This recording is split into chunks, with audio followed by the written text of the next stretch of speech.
कब चलाया गया?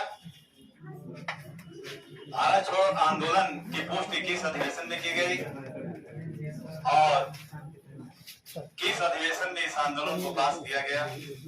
इसके विषय में हम जानेंगे। इस समय कौन सा नारा दिया गया आज हम देखेंगे। तो सर्वप्रथम हम देखेंगे 27 अप्रैल, यानी 27 अप्रैल से 1 मई 1942 ईस्वी को, 27 अप्रैल से 1 मई 1942 ईस्वी को इलाहाबाद में कांग्रेस कार्य समिति की बैठक हुई। इलाहाबाद में कांग्रेस कार्य समिति की बैठक हुई। उसमें गांधी जी ने अंग्रेजों को भारत छोड़ने के लिए कहा था। 19 अप्रैल 19 जुलाई 1942 ईस्वी को वर्धा में हुए कांग्रेस कार्य समिति की बैठक में भारत में भारत छोड़ो आंदोलन चलाने का निर्णय लिया गया। यानी भारत छोड़ो आंदोलन चलाने का निर्णय कहाँ लिया गया था? वर्धा सम्मेलन में लिया गया। वर्धा कहाँ है? महाराष्ट्र में। और भारत में भारत छोड़ो आंदोलन चलाने का निर्णय लिया गया। अब बाबू देखेंगे 7 अगस्त 1942 ईस्वी को, 7 अगस्त 1942 ईस्वी को बंबई के ग्वालिया टैंक मैदान, यानी बंबई के ग्वालिया टैंक मैदान में कांग्रेस के वार्षिक अधिवेशन में, जिसकी अध्यक्षता मौलाना अबुल कलाम आजाद ने किया था, उसमें भारत छोड़ो आंदोलन की पुष्टि कर दी और 8 अगस्त 1942 ईस्वी को, 8 अगस्त 1942 ईस्वी को भारत में भारत छोड़ो आंदोलन चलाने के लिए निर्णय पास किया गया। आंदोलन चलाने को पास किया गया, ठीक ना। अब देखिए 9 अगस्त 1942 ईस्वी, 9 अगस्त 1942 ईस्वी को गांधी जी, महात्मा गांधी, उनकी पत्नी कस्तूरबा गांधी, उनके निजी सचिव महादेव देसाई और सरोजनी नायडू को अंग्रेजों ने आगा खा पैलेस पूना, आगा खा पैलेस कहाँ है बाबू? पूना महाराष्ट्र में, वहां उनको नजरबंद कर लिया गया, उन्हें गिरफ्तार कर लिया गया। और बांकीपुर जेल पटना में डॉक्टर राजेंद्र प्रसाद को बंदी बनाया गया। जयप्रकाश नारायण को हजारीबाग सेंट्रल जेल में बंदी बनाया गया। और कांग्रेस कार्य समिति के सदस्यों में जैसे जवाहरलाल नेहरू, गोविंद बल्लभ पंत, डॉक्टर प्रफुल्ल चंद्र घोष, डॉक्टर प्रताप सिंह और डॉक्टर सैयद महमूद को अहमदनगर कोर्ट में बंदी बना लिया।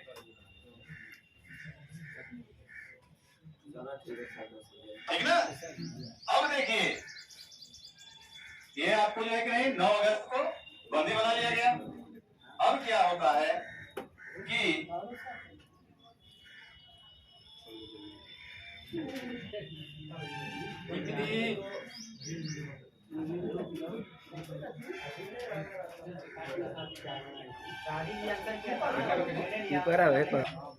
इक्कीस दिनों के लिए उपवास रखा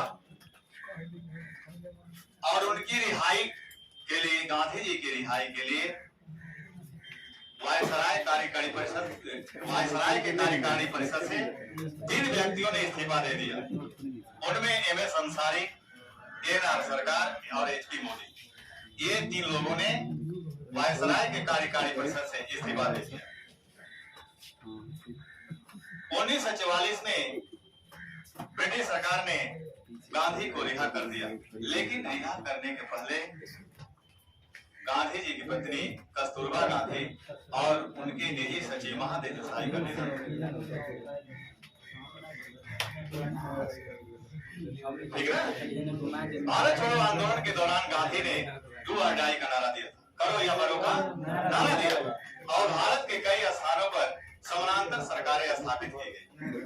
उसमें बलिया, यहाँ ध्यान देंगे, बलिया में 10 दिनों के लिए सरकार बनी थी। कितने दिनों के लिए? 10 दिनों के लिए सरकार बनी थी, और ये सरकार का नेतृत्व चित्तू पांडे ने किया था।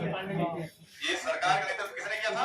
चित्तू पांडे ने किया था। दूसरी जगह, दूसरा जो है कि समानांतर सरकार मिदनापुर में स्थापित है। मिदनापुर कहाँ है? पश्चिम बंगाल। मिदनापुर पश्चिम बंगाल में, और मिदनापुर के तामलुक क्षेत्र में, मिदनापुर के तामलुक क्षेत्र में जातीय सरकार के नाम से सरकार स्थापित किया गया। यानी मिदनापुर में जो सरकार स्थापित किया गया उसका नाम क्या दिया गया था? जातीय सरकार। और इस सरकार के द्वारा सशस्त्र विद्युत वाहिनी का गठन किया गया। ये सरकार के द्वारा सशस्त्र विद्युत वाहिनी का गठन किया गया। यहाँ सरकार कब से कब तक चली थी? तो 1 दिसंबर 1942 से 1 सितंबर 1944 तक यहाँ सरकार चलाई गई थी। ठीक ना? फिर तीसरे नंबर पर आपका जो है सतारा है। सतारा में सरकार, समानांतर सरकार स्थापित किया गया। सतारा महाराष्ट्र। सतारा कहाँ है बाबू? महाराष्ट्र। सतारा महाराष्ट्र में। और यहाँ जो सरकार स्थापित की गई उसे दिग्विजय सरकार के नाम से जाना जाता है। और यहाँ सरकार कब से कब तक चलाई गई थी? 1942 से लेकर 1945 ईस्वी तक यहाँ सरकार चलाई गई। ठीक ना? अब देखिए 1944 में गांधी जी ने भारत छोड़ो आंदोलन का स्थगन कर दिया। ठीक ना? तो ये आपका पॉइंट है। अब देखिए आगे हम देखेंगे सुभाष चंद्र बोस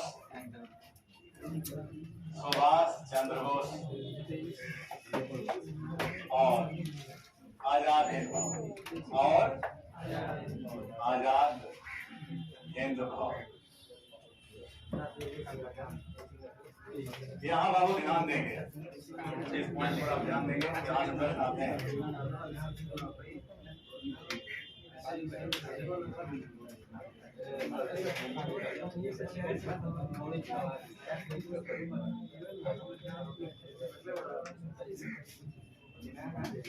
आपको पता होना चाहिए कि भारतीय राष्ट्रीय कांग्रेस के त्रिपुरी अधिवेशन, यानी कांग्रेस के, यहाँ ध्यान दीजिए, कांग्रेस के त्रिपुरी अधिवेशन,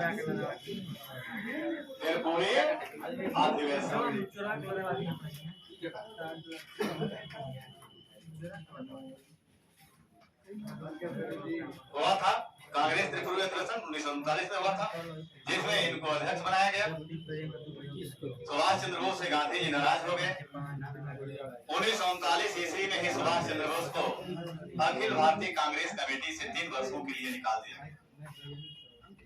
और ये बंगाल कांग्रेस कमेटी के अध्यक्ष पद पर भी थे। उस पद से भी उनको हटा दिया गया। तो सुभाष चंद्र बोस ने 1939 ईस्वी में फॉरवर्ड ब्लॉक की स्थापना किया, लेकिन 17 जनवरी 1941 ईस्वी में सुभाष चंद्र बोस कोलकाता से अचानक फरार हो गए और पेशावर, काबुल होते हुए रूस को, कहाँ पहुंचे? रूस पहुंचे। रूस से वे कहाँ जाते हैं? जर्मनी जाते हैं। रूस से वे जर्मनी जाते हैं। जर्मनी में हिटलर से मिलते हैं। हिटलर सुभाष चंद्र बोस को नेताजी के उपाधि से विभूषित किया, यानी नेताजी के नाम से संबोधित किया सुभाष चंद्र बोस को।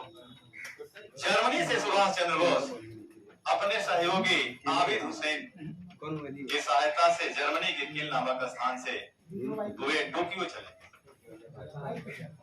टोक्यो जापान की राजधानी कहाँ है? टोक्यो। तो टोक्यो में जब गए तो वहां रास बिहारी घोष ने इंडियन इंडिपेंडेंस लीग की स्थापना की। वे रास बिहारी घोष से मिले और रास बिहारी घोष ने 1943 ईस्वी में उन्हें आजाद हिंद फौज के कमान को संभालने के लिए सौंप दिया और सर्वोच्च कमांडर उनको बनाया गया। एक प्रश्न बनता है कि आजाद हिंद फौज का पहला सेनापति कौन था? आजाद हिंद फौज का पहला सेनापति कौन था? नहीं, कैप्टन मोहन सिंह नहीं। तो पहला सेनापति पूछेगा तो सुभाष चंद्र बोस होगा।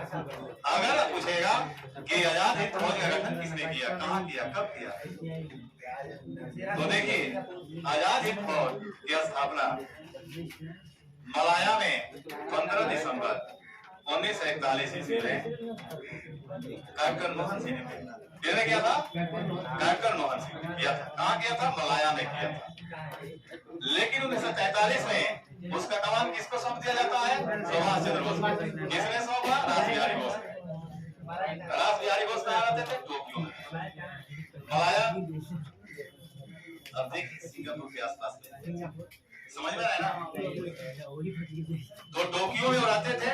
1943 में आजाद हिंद फौज का कमान जो है रास बिहारी घोष के द्वारा जो है सुभाष चंद्र बोस को सौंप दिया जाता है और सुभाष चंद्र बोस को आजाद हिंद फौज का सर्वोच्च कमांडर नियुक्त किया जाता है। ठीक ना? अब सुभाष चंद्र बोस टोक्यो से सिंगापुर आते हैं। टोक्यो से वे सिंगापुर आते हैं और नवंबर 1943 ईस्वी में सिंगापुर में उन्होंने अस्थायी सरकार का गठन किया। यानी स्वतंत्र भारत के अस्थायी सरकार का गठन सुभाष चंद्र बोस ने कहा किया था? तो सिंगापुर में किया था। और उसमें जो मंत्री बनाए गए थे उनमें प्रमुख जो मंत्री थे, जैसे वित्त मंत्री किसको बनाया गया था? वित्त मंत्री, यानी जो सिंगापुर में अस्थायी सरकार का गठन सुभाष चंद्र बोस ने किया था, उस वित्त मंत्री के पद पर किसको रखा गया? एस ए चटर्जी को। किसको रखा गया बाबू? S A Chatterjee. और दूसरा संचार मंत्री किसको बनाया गया? संचार मंत्री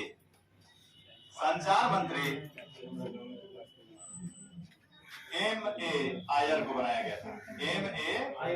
आयर को बनाया गया। और तीसरा जो है कि नहीं,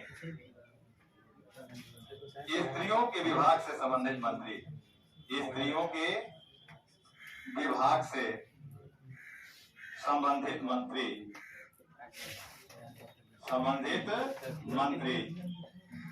लक्ष्मी स्वामीनाथन को बनाया गया। किसको बनाया गया था बाबू? लक्ष्मी स्वामीनाथन को बनाया गया।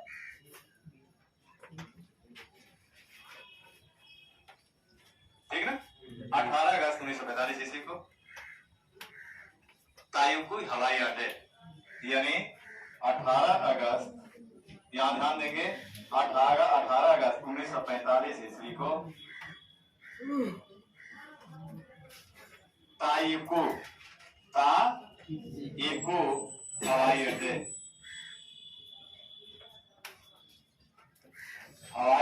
पर वायुयान दुर्घटना में सुभाष चंद्र बोस का निधन हो गया। अभी तक मतलब पूरा नहीं निकला ना जी।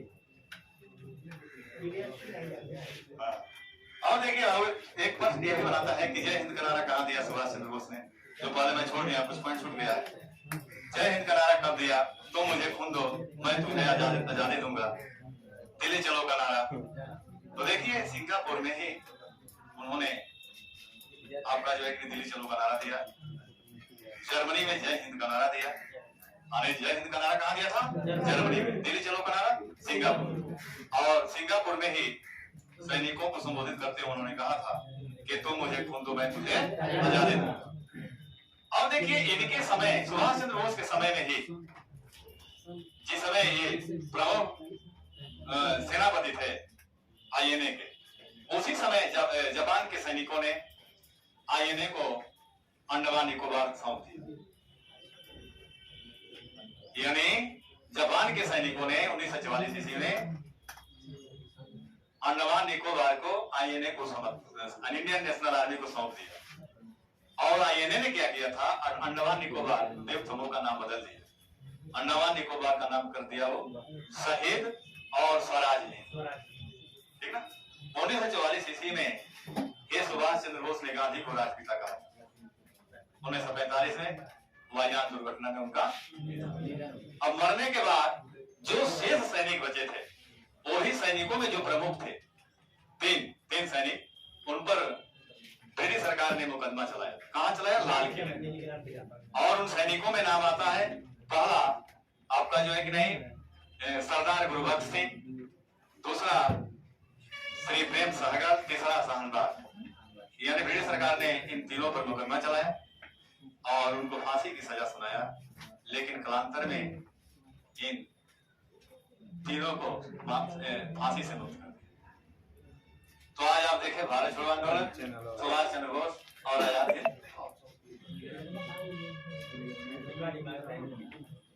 लिखेंगे ना? चलिए कहां तक लिखे हैं? भारत छोड़ो आंदोलन लिखिए तो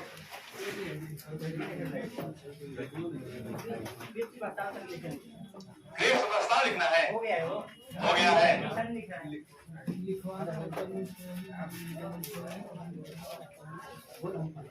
ग्रेस प्रस्ताव लिखवा दिया हो? क्या बोलिए तो? अच्छा सुन लीजिए, ध्यान दीजिए। ग्रेस प्रस्ताव कब पारित किया गया था? 22 मार्च 1942 ईस्वी में ग्रेस प्रस्ताव को पारित किया गया। और पारित क्यों किया गया, इसके पीछे कारण क्या था? सुनिए, मैं बता रहा हूं।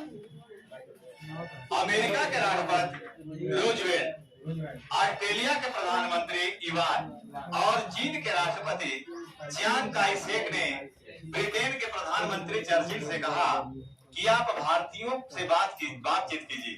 क्यों? यानी द्वितीय युद्ध में भाग लेने के लिए, यानी भारतीयों से आप द्वितीय युद्ध में सहायता लेने के लिए बातचीत कीजिए।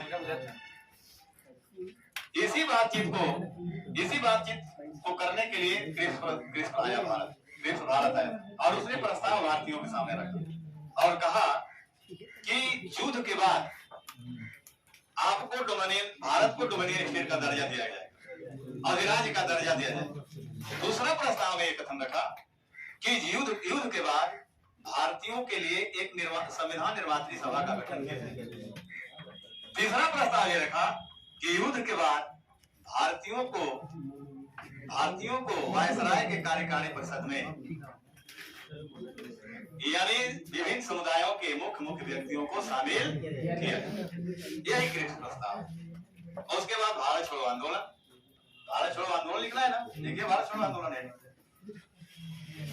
भारत छोड़ो आंदोलन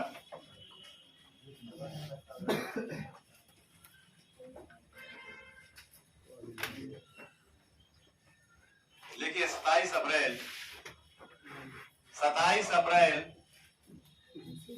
से 1 मई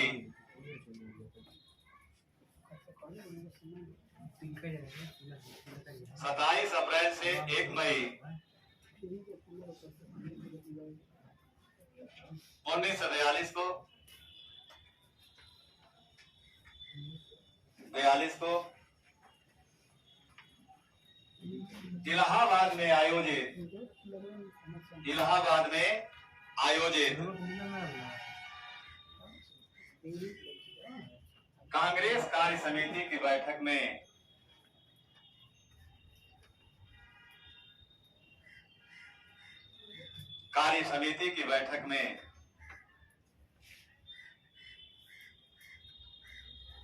महात्मा गांधी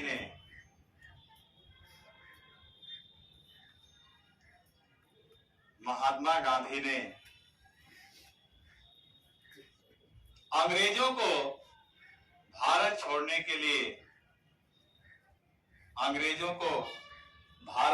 के लिए कह दिए थे।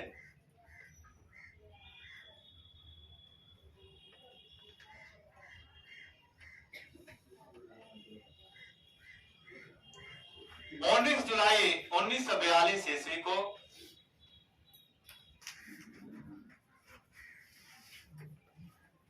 जुलाई 1942 ईस्वी को वर्धा में आयोजित वर्धा कोस्ट में महाराष्ट्र, वर्धा कोस्ट में महाराष्ट्र में आयोजित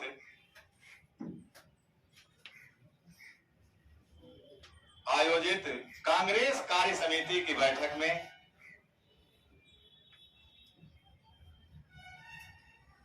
कांग्रेस कार्य समिति की बैठक में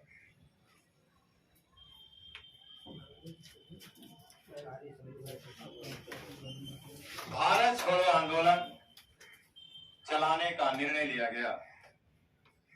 भारत छोड़ो आंदोलन चलाने का निर्णय लिया गया।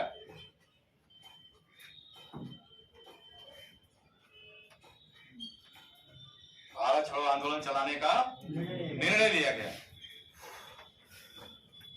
7 अगस्त 1942 ईस्वी को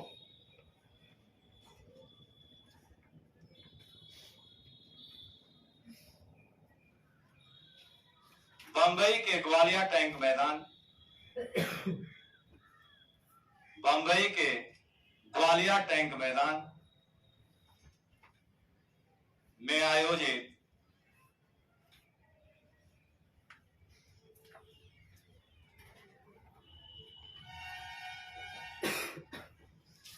कांग्रेस के वार्षिक अधिवेशन, कांग्रेस के वार्षिक अधिवेशन में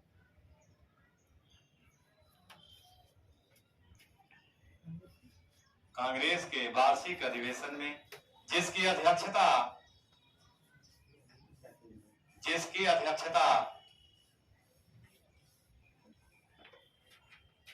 मौलाना अबुल कलाम आजाद ने किया था।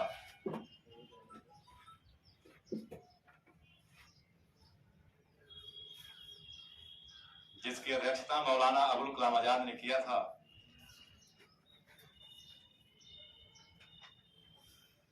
इस बैठक में भारत छोड़ो आंदोलन की पुष्टि की गई। इस अधिवेशन में इस बैठक में भारत छोड़ो आंदोलन की पुष्टि की गई।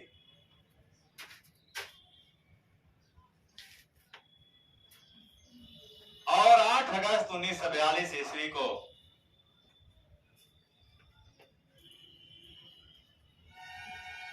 और 8 अगस्त 1942 ईस्वी को इस आंदोलन को पास कर दिया गया।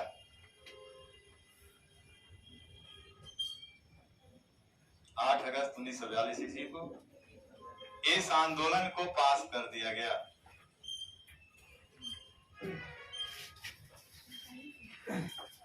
बयालीस को पास कर दिया गया।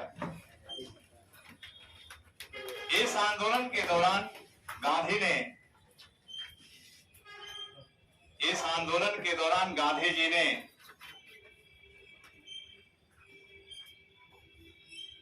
डू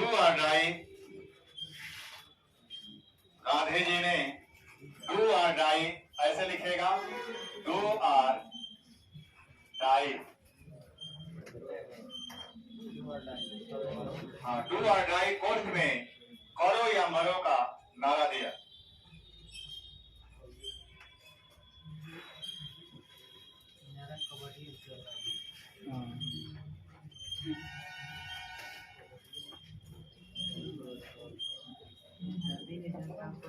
देखिए, इसी दौरान उन्होंने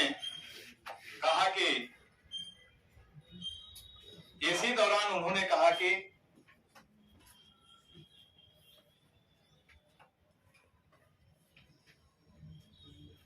मैं देश की बालू से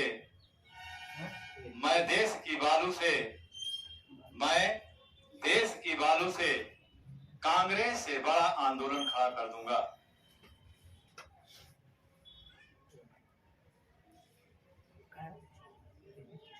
देश की बालू से कांग्रेस से बड़ा आंदोलन खड़ा कर दूंगा।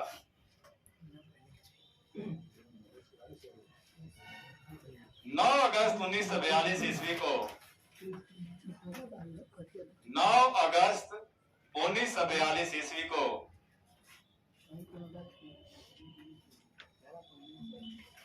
गांधी जी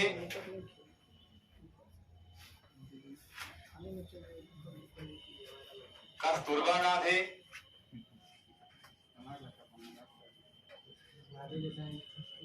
कस्तूरबा गांधी उनके निजी सचिव महादेव देसाई, उनके निजी सचिव महादेव देसाई और सरोजनी नायडू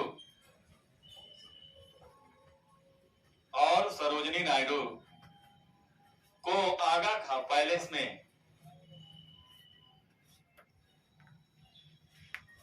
अंग्रेजों द्वारा बंदी बना लिया गया।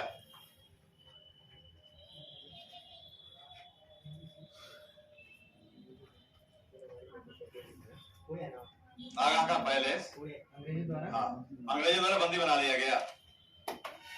आगा खां पैलेस पूना महाराष्ट्र में,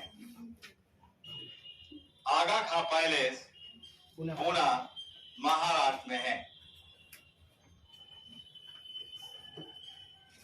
इसके अतिरिक्त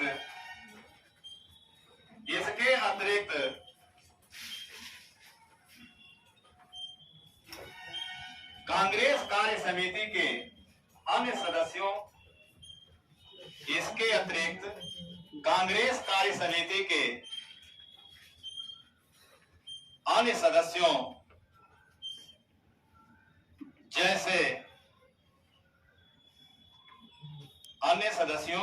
जैसे Jawaharlal Nehru,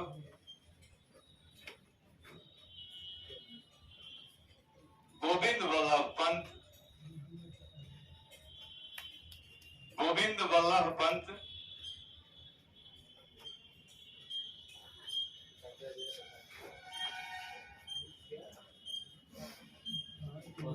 doctor Prafulla Chandra Ghosh,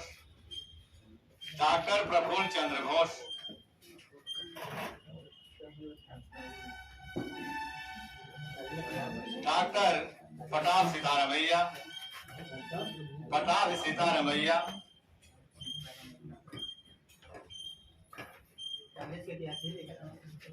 doctor Pattabhi Sitaramayya, doctor Syed Mahmud को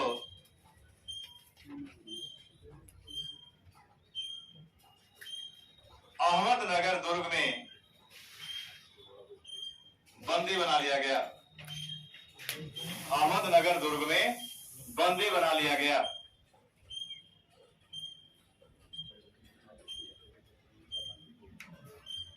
डॉक्टर राजेंद्र प्रसाद को बांकीपुर जेल पटना, डॉक्टर राजेंद्र प्रसाद को बांकीपुर जेल पटना, जयप्रकाश नारायण को Hazaribagh central jail,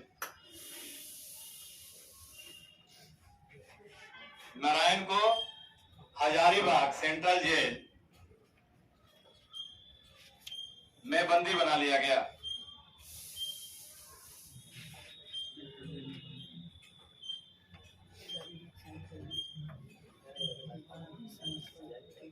Jayaprakash Narayan jail की दीवारों को फांदकर फरार हो गए। जयप्रकाश नारायण जेल की दीवारों को फांदकर फरार हो गए।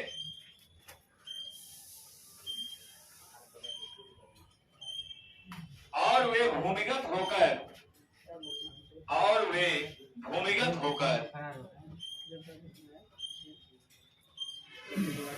आजाद दास्ता का गठन किया। भूमिगत होकर आजाद दास्ता का गठन किया। आजाद दास्ता का गठन किया।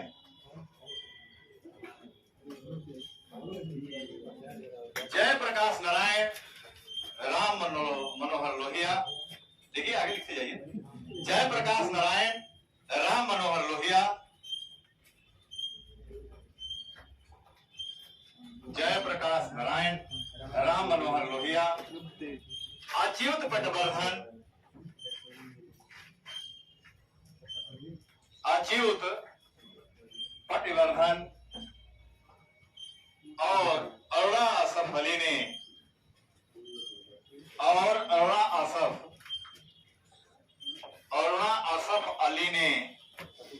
लिख दें क्या? अरुणा असफ अली ने भूमिगत होकर आंदोलनकारियों का नेतृत्व किया।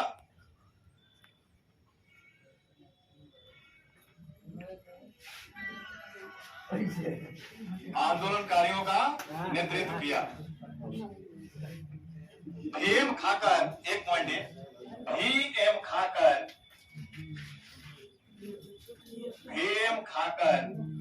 राम मनोहर लोहिया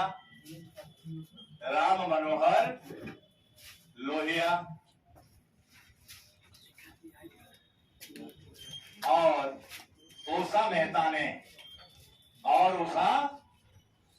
मेहता ने कांग्रेस रेडियो का प्रसारण किया।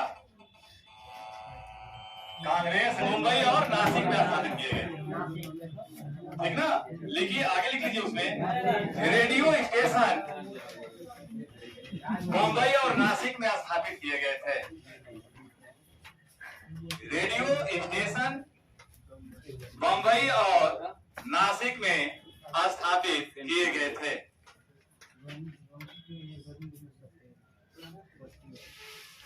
कांग्रेस रेडियो का मुख्य कार्य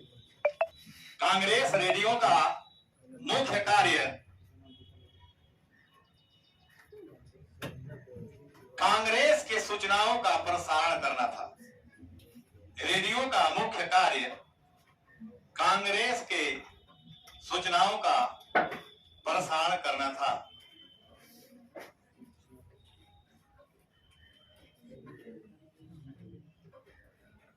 आज इतना ही तक रहने दीजिए, कल जो शेष बचेगा उसको लिखवा दिया जाएगा, ठीक ना?